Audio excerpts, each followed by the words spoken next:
Guys, for this video, maintenance session muna tayo itong ating Mio 125. Yan, simulan natin dito sa fender. Naman ito ngayon kakalog-kalog na. Yan, kasi bitak na yan. Yan guys, crack na siya. So, tarabayan muna natin. Sakit talaga ng Mio yan. Actually, nakapangalawang palit na kami dito eh. So, una niya parang mga 15k lang. 33k. So, yun, parang kada 15k nasisira siya. So, for this video, re-repair natin ito gamit yung kit na nabil natin sa Shopee. Yan, tanggalin muna natin itong gulong.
Tornilyo lang yan eh.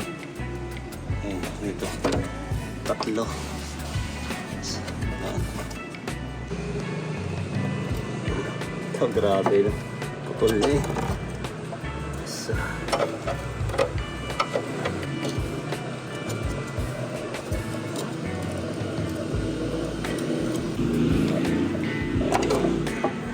Ayan guys, isa.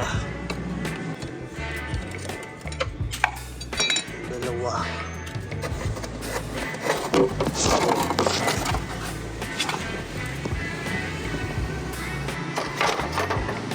Tatlo. Ayan guys, ito yung problema niya.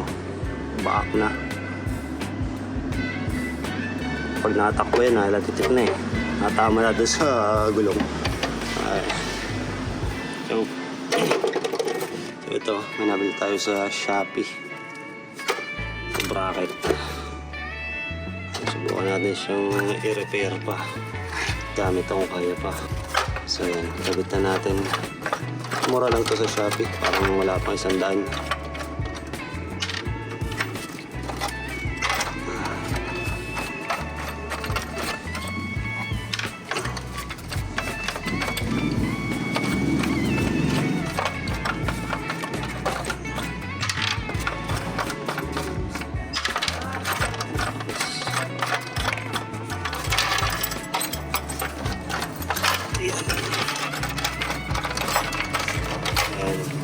May tatlong bracket siya, no?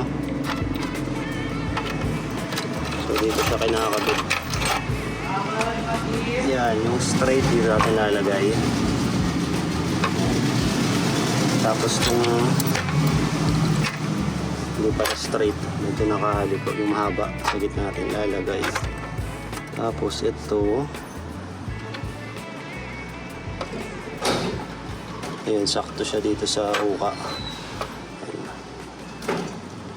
Ayan. So yung isang tornilyuhan niya, yun pa rin.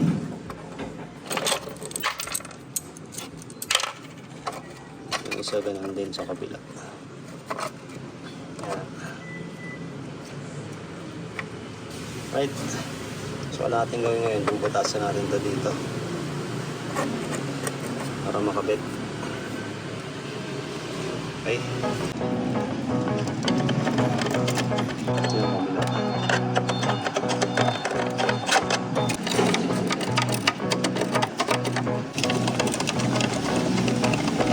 Putasin na natin. Ayan ko.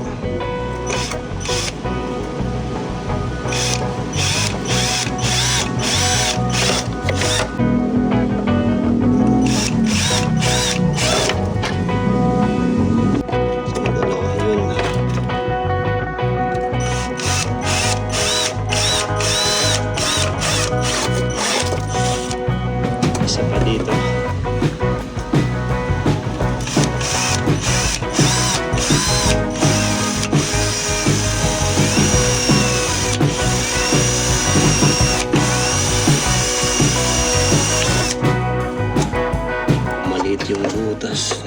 Lakayan natin.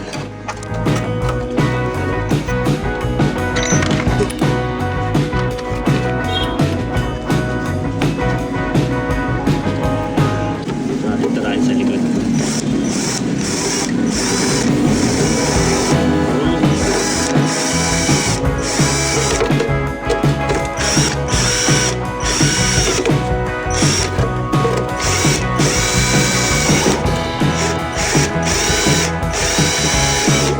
Swak na yan. Yun. Okay na. Natin. Itong gitna muna yung kabit natin. Maganda to, may washer kabilanan eh. Hindi, ganito. So aluminum naman to guys. Yung washer din natin ilagay sa plastic na part.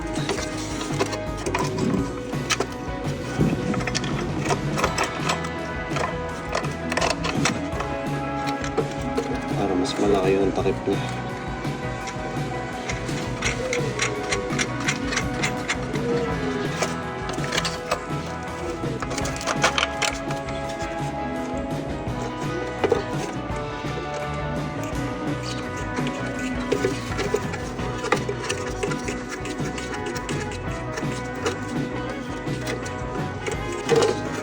So, di ko alam kung tutungod to. Ay, hindi. Teka lang ha. Forma lang natin guys. So, ayun. Hindi naman siya natukod.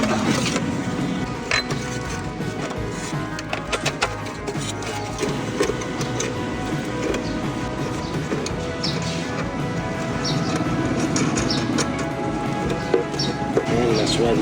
Lumay natin higpitan guys.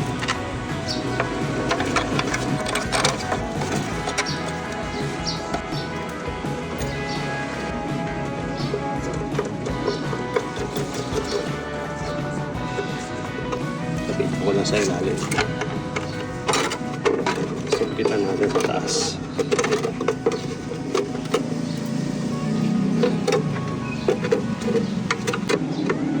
Yan. Isa.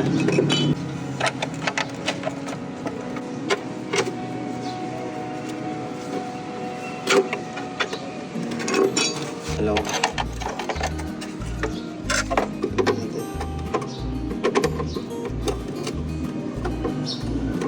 Tama natin, siguro doon nakatama.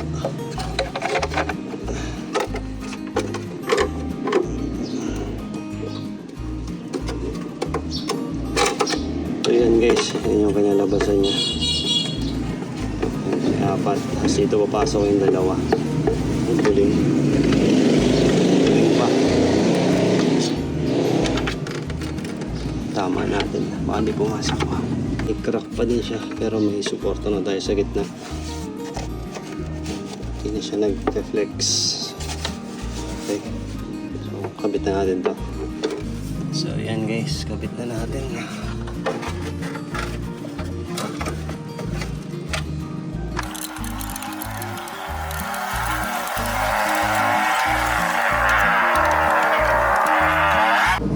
Check muna natin kung ayos at pala. Ito na. Ang problema pala dito guys, kapos na siya. Kaya lang. Original eh. Siya lang. Yan, ito yung nilagyan natin. Tapos na siya. Original na screw. Kaya, ang gagamitin natin is yung kasama niya sa package. Yan, ito mas mahaba. So, ayun. Kasukat naman siya.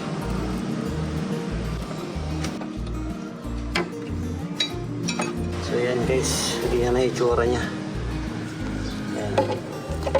Puro bago na. Ito na lang yung original na screw. Okay. Pitan natin.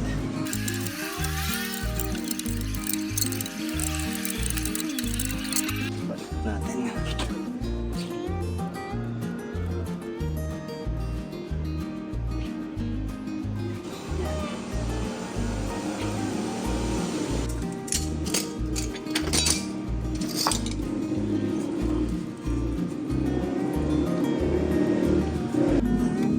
Palitin na rin pala yung brake pad nito ay.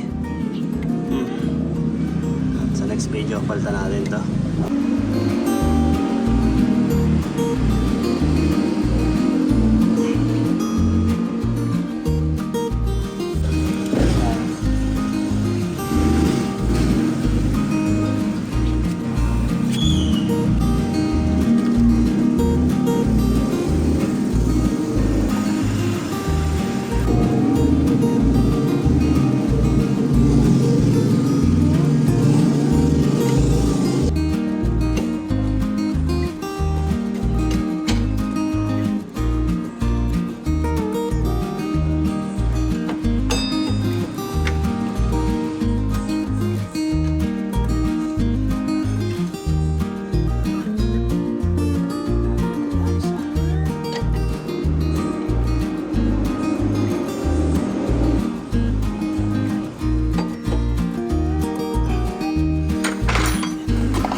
pamalik na tayo yan. Kaya lang may sticker kasi. Kaya next year na natin siya papalitan.